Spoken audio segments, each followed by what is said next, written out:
Hello and welcome back to the workbench for another unboxing. Today I'm taking a look at this, the Me-328 V1/V2 in 1/72nd scale from PM Model. So join me as I get stuck inside the box and see what this kit is like. So this is the kind of latest rendition of this particular kit, and it has this kind of stylized line drawing behind the actual artwork. I quite like how PM Model does this. I think it's quite stylish, but it is kind of one of these things where they've dressed up the kit a little bit, and usually what's inside isn't quite as nice. Up here on the left, it does have an indication of a potential paint scheme that is included, and that there are two different options we can build from this, a version 1 or a version 2, and apparently there is also a stand. We do have an item code over here of PM223. The other side features exactly the same information, so we'll move on to the thin edges. These edges here feature some other kits which are available in the PM Model range, and this side here does have a little bit more information, the fact that this was made in Turkey, and we have an importer's mark from Bachmann here. The super thin edge doesn't feature much other than a price sticker, which we'll talk about a bit later on. So let's get the box open and see what is actually inside. And that's it. Everything comes contained within this plastic bag, and you can see that I haven't had the bag open yet, which is quite nice. Some kits I tend to get home and I open the kit straight away to see what's in there, and then I put it all back again. I wonder if that's relatable. Does anybody else do that? So the first thing I'm going to look at is this. This is almost like a little poster, a little leaflet of the box artwork. PM does this. They include them in their kits. They're quite nice. Personally, I don't really have any use for them, but I know some people like to keep them and frame them, so that's quite a nice addition. And then I'm going to look at the instructions. We should have some decals here somewhere, so let's put them to one side. And then our instructions. So this is a slightly glossy A4 piece of paper which folds out, and you can see that on this side here we do have some information about the Me-328, and you can see here on the left hand side we have our assembly instructions. So for our V2 and our V1, the assembly stages are identical, whereby we install our very crude cockpit inside of the fuselage, join the fuselage halves together, and then we add our wings. So the main difference is the fact that the V2 has longer wings, whereas the V1 has shorter wings. And as you can see here, we have to add our cockpit canopy and the tail surfaces, and that's it. There's not a lot of parts there. 1, 2, 3, 4, 5, 6, 7, 8, 9. There's like 9 parts to build your model, so you could probably smash that out in like an hour. Cool. If we flip over onto this side here, you can see our painting instructions are in full color, which is pretty nice. We do have the same upper green and lower blue on both variants, and it appears that only the one with the longer wings will be the one with the decals on the wings there. They do have different numbers, so there is like an identifier between the two. Personally, I'm probably going to go for the longer wing one because you do have a few extra decals which you need to put on at number 4 and some sort of insignia there. So I'll probably go for the longer wing one because I think it'll just be a little bit more interesting to look at. So that is that for the instructions, and that brings us on to the decals. So we do have one small sheet of decals, as was to be expected. Generally, PM model decals are okay. You can see that they are perhaps a little thick, and we have got some weird like, I don't know, it's almost like flow marks over the top. Must be from where they were printed. You can see the printing down here where it says Messerschmitt Me-328 hasn't come out very well, but that doesn't matter because we're not going to use those.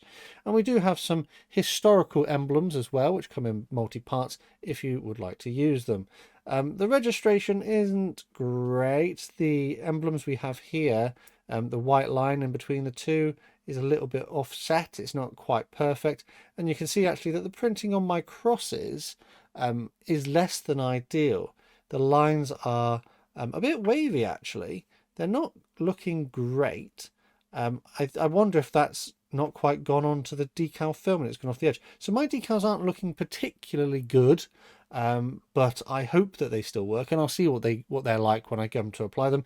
If they're no good, I can potentially find some crosses in my spares box. I must have some spares somewhere which will do the job. Well, that's the decals.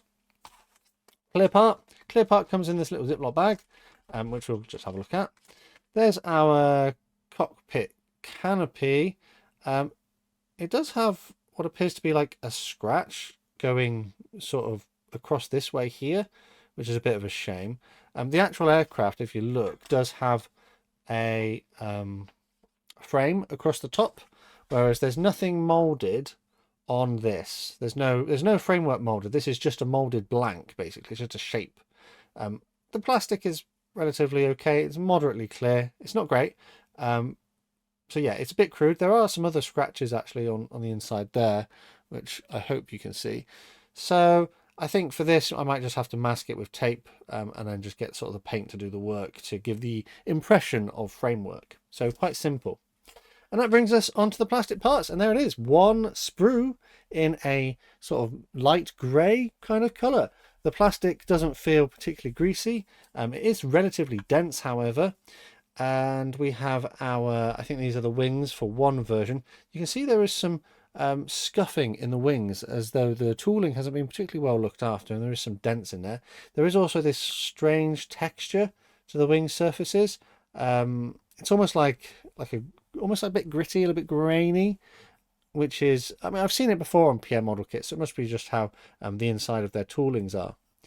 We have what appears to be our wings for V2. Was it V2 or V1? Let me check. V1 had the, doesn't say on that side. V2 had the longer wings, V1 had the shorter wings. So I want to do V2 with the longer wings. Recessed panel lines, but they're very subtle. They're single piece moldings, so there's no halves, they just are what they are. Tail surfaces there as well. We have our actual aircraft fuselage here. Very simple. Looks like it will do the job. And inside there's no detail, just a mounting point, I presume, for the cockpit floor. Speaking of the cockpit floor, it's here. It's got a hole molded in it for our control column, which is there. Very simple.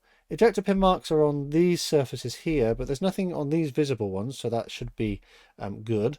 And then we also have a stand included by the looks of it. So if we glue these bits here, this is our stand. We do have these parts here. These are not mentioned in the instructions, but I believe they are for potentially adding this on to another model in the Mistral combination, which is where you had like a two-engined aircraft underneath and then the single-engine aircraft on the top, and then this was the framework which supported the single-engine aircraft. I believe originally this might have gone with like the German sort of Mosquito version, the TA-138 or something like that.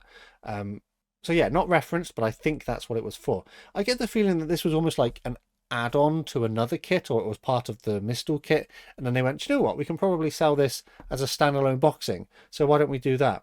So yeah, not a lot of plastic for your money, really. It would have been fun if they'd just included 2 sprues, and then you could have done both versions. I don't think it would have cost them very much money to include 2 sprues in the box, seeing as this is effectively all we've got.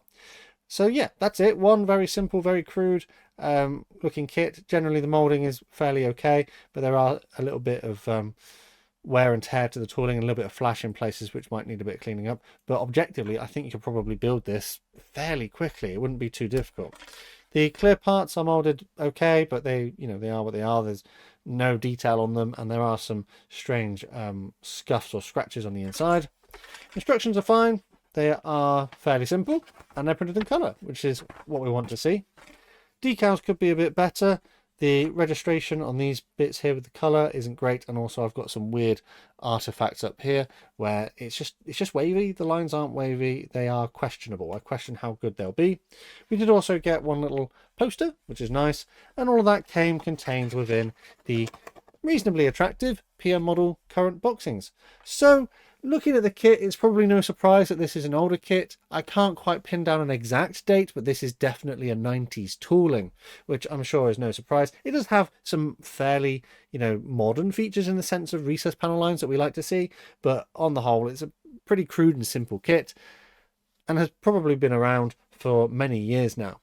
The latest version we've got here was from 2017. We do have that dated on the artwork here, and I presume this has just been in production continuously since then. As far as price goes, the recommended retail price for this is £6.99, but as you can see, I got it ever so slightly cheaper at £6.65, which is a little bit better value. But then, you do have to ask the question, for what we've seen inside the box, does that or does it really equal about £7 when you consider that some of the other kits in 1/72 scale, which you can pick up for a similar price, you know, has considerably more plastic for the money and perhaps even slightly more complex kits inside of the box. I think for the price that I paid for this, I would have loved to have seen a second sprue, so I could have made both the V1 and the V2 variants. I do think that the RRP that they're asking for this is just a little bit too high. Perhaps if you can find this for around a £5, then, you know, it's not too bad, but at the RRP for so little product inside of the box, I'm not sure it's quite worth it. And with that, I'm going to leave that one here. Do let me know down in the comments what you thought of my unboxing review and whether my assessment of this kit was fair. Don't forget that we do have a Model Minutes Model Club.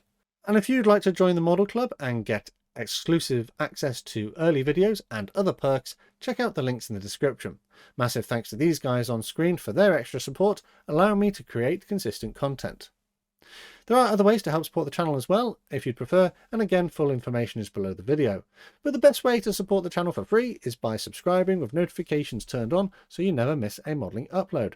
Finally though, last thing to say is a massive thank you to you for watching this one, and I'll see you on the workbench again next time.